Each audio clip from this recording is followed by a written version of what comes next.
Men, what are the top books that you read? What are your go-to resources? Today, I'm going to share with you my top 17 books for men. Men in the Arena Army, we salute you. Hey guys, thanks for listening to this episode of the Men in the Arena podcast. I'm Jim Ramos. I am your guide and host of Spotify's #1 podcast for Christian men, helping you become your best version inside the stress bubble of life and beyond. Welcome to our show. Hey, before we get into the meat of this Equipping Men in 10 podcast, I want to read you one of our hero stories. Now, remember, we are collecting 365 hero stories in 2023, one a day. And when we use your hero story, if you hit us up at our website, give us your physical address, we will send you some swag just to say thank you. Hey, this is hero story number 73 from Jay. He emailed us at info@meninthearena.org, and he said, I wish this podcast existed when I first got married or even before that. I would have learned more about real manhood. Men in the Arena has impacted me in an unimaginable way. Man, that's cool. I work as a truck driver delivering groceries to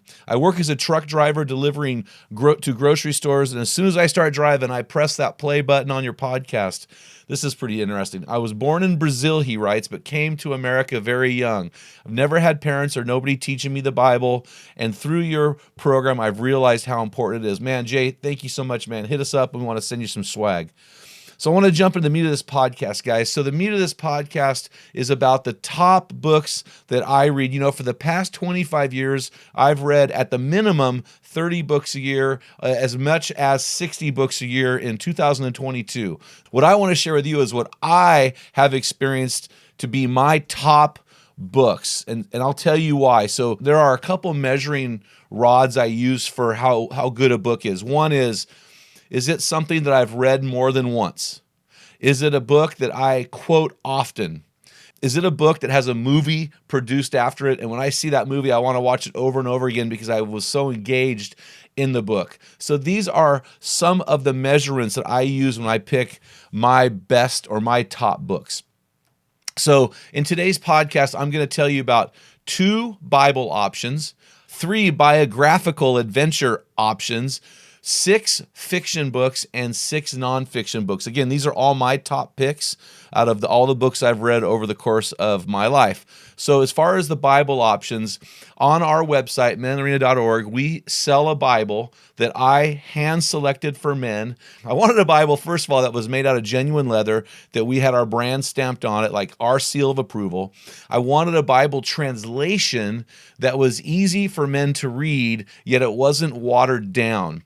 This translation that I chose is the New Living Translation. It's what I use every day in my one-year Bible. It's the New Living Translation Filament Bible. What is really unique about this Bible is the app that you put on your smartphone, and you just scroll that over the icon on every page of the Bible, and it opens up a world of maps and of comments and of study notes and of commentary. So you have a library at your hands when you're reading the Bible. In fact, one of my guys is in a Bible study right now, and his leader keeps getting angry at him because he wants them to use his commentary, and my buddy's got the Filament Bible, and he has a world of books at his disposal through this one Filament Bible. So I highly recommend it. The other one I'm going to go with is I've just started reading. I love, as you know, the blended versions of the Gospels. These are books where people take the 4 Gospels and blend them together in a harmony, and you read them as a story. And the one I'm really excited right now about is The Chosen's.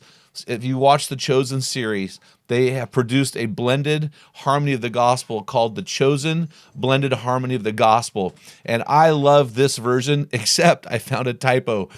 So if you can find the typo I found, I've confirmed that it is a typo. It's actually not a typo. It's the word she is put where it should be he.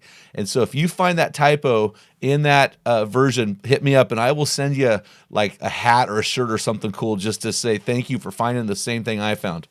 So as far as biographical adventure, I love to read stories of men doing great things. And so the 3 that I resonate with are these. Undaunted Courage by Stephen Ambrose. Ambrose passed away in 2002. This is the story of the Lewis and Clark adventure. I mean, you want to talk about an epic adventure. Holy cow. Next is The book about Theodore Roosevelt's journey down the Rio de Teodoro, which it used to be River of Doubt. Now it's named after him in the Brazilian rainforest. This trip literally was what contributed to his ultimate death at age 55.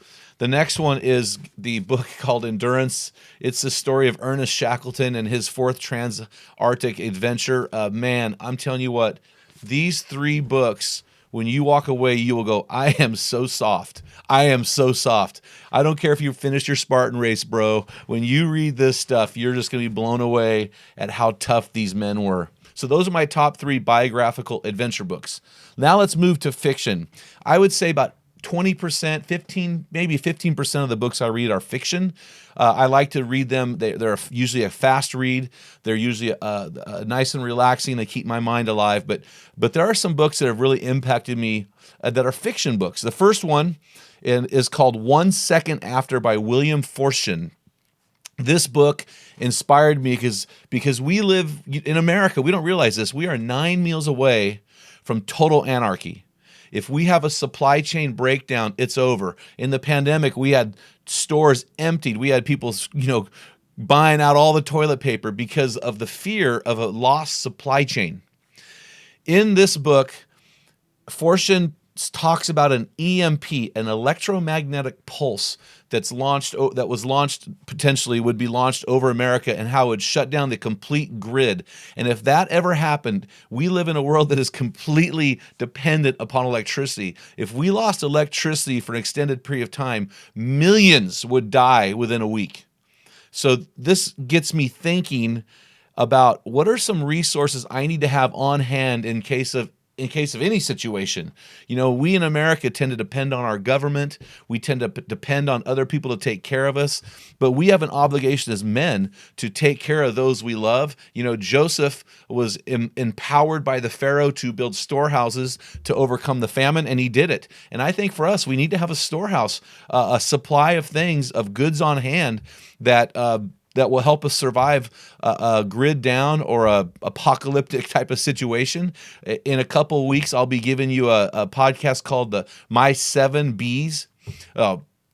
Check that. In a few weeks, I'm going to put a podcast live about my list of lists, and I think that will really help you. And it's a list of Bs, and then what each of those Bs represent, and then what you need to collect. And I think that'll be a really great resource for you as you jump into your journey of preparedness and helping your family have the resources to survive. So this 1 Second After book really impacted my life. Number 2 is The Old Man and the Sea by Ernest Hemingway, another classic book.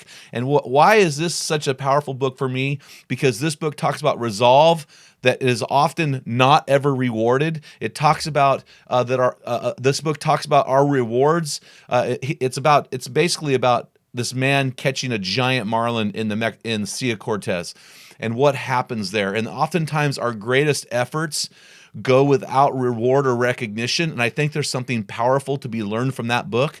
And I've read that book multiple times. I love that book. The number 3 book in my fiction list is The Greatest Salesman in the World by Og Mandino. I've read this book probably 5 times. It's a short book as well. It's an easy read.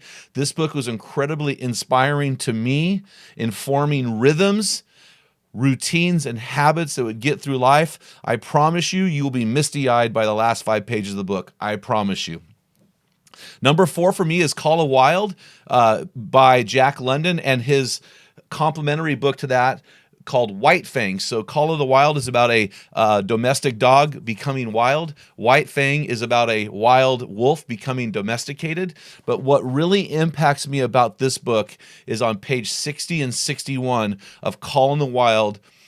In all of the years reading the Bible, in all of the years reading Christian books, in all of my years being educated for ministry, on pages 60 and 61 in this book written by a non-Christian man, or a man who never professed faith in Christ, is the greatest single picture of worship I have ever read. And I just can't get through it without weeping. And if you watch the movie Call of the Wild, it's the scene where Buck breaks the sled out of the snow. So that's all I'm going to tell you. You just got to read the book. And then, of course, number 5 is and this is not an order of importance or order of how much I like them. This is just random. Number 5 has got to be Frank Peretti's This Present Darkness, and the book, the sequel to that book called Piercing the Darkness. This is the first book I read as a Christian man, the first book I ever read. I've read this book 4 or 5 times. This book deals with the principalities and the power of the air, the things that are going on in the world around us that we do not see, the spiritual warfare that is going on. This book is just phenomenal to me. I've read it multiple times. I still believe it's biblical, and it always keeps me aware that there's something going on in the world that we don't see. The 6th fiction book is Lord of the Rings by J.R.R. Tolkien. Now realize Lord of the Rings is the book. Of course, you've got the Fellowship of the Ring, you've got the Two Towers, you've got the Return of the King. Those were split up because people thought they wouldn't read all of them in one book. But this Lord of the Rings is actually one book that Tolkien wrote. It is, the attention to detail is unbelievable. Besides Homer's Iliad and some of these ancient works, this was really the first work that I would say is mythological, is mystical in its dealings with things. It's really the book that kind of launched, things like Star Wars and these other books. It is just a phenomenal book. I just read all 1,200 pages of it last summer. Again, loved the book, impressed. So I'm going to move into the nonfiction, and these are my top nonfiction books for men. The first book I want to mention is a new edition, and it's the book Forgiving Forward by Bill Hebel. I cannot tell you how many men and women I talk to who are walking in Christians who are walking in bitterness. I just received a disturbing call from a man recently who, for the last year, has been carrying incredible unforgiveness and bitterness towards another man. And, Christians don't want to talk about this. But I believe that a lot of our physical infirmities, I believe a lot of the pain that we experience physically, I believe it comes from this. I believe a lot of our emotional trauma, it comes from being a man or woman who's unwilling to forgive.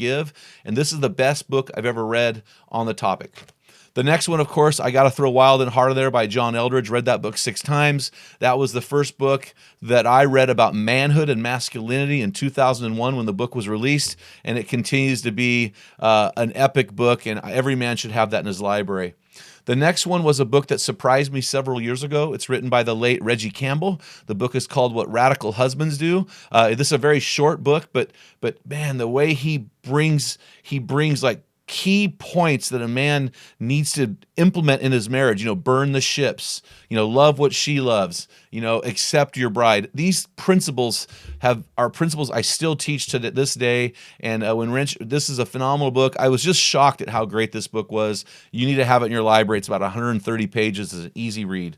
The next book is by John Maxwell. It's Delivering the Leader Within You. This is the first book I read as a pastor who wanted to lead people. And every man really needs to read this book. This book will help you understand what it means to lead your life. And most guys I run into that are struggling in life, it's because they don't know how to lead their own life. And I think a lot of pastors get out of ministry early because they don't know how to lead their own lives. And so how can they lead other people's lives? And so this is a key book that every man should own. The next one is called How to Win Friends and Influence People. This is an old book. This book was written before I was born. Dale Carnegie's the author. And this book, my wife and I have taken the principles in this book and we have used them to reach people for Jesus. And one of the main principles in this book is people really don't care about you. All they care about is themselves. And if you talk to them about their most important subject, themselves, you are going to become a brilliant conversationalist and you're going to impact lives. And so we've used his principles over and over and over again to impact lives for Christ, even though the book is not a Christian book. The next book is Strong Men, Dangerous Times, 5 Essentials Every Man Must Possess to Change His World. Again, this is written by yours truly.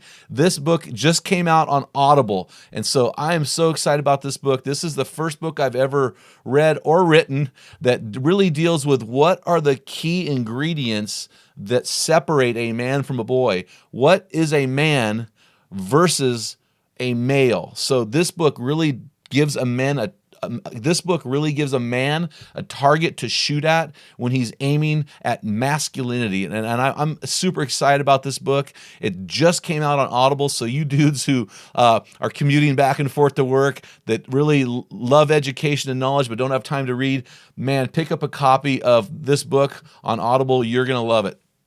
Hey guys, if this podcast helped you today, will you do me a favor? Will you text the link to this show to one of your buddies so they can get involved in what we have to offer, and they can buy into our vision and experience life change just as you. Until next time, feel the wet sand on the arena floor. Hear the deafening roar of the crowd. Taste the sweetness of victory. Smell the stench of battle. Get in the game. Get dirty. Grind it out. And be a man.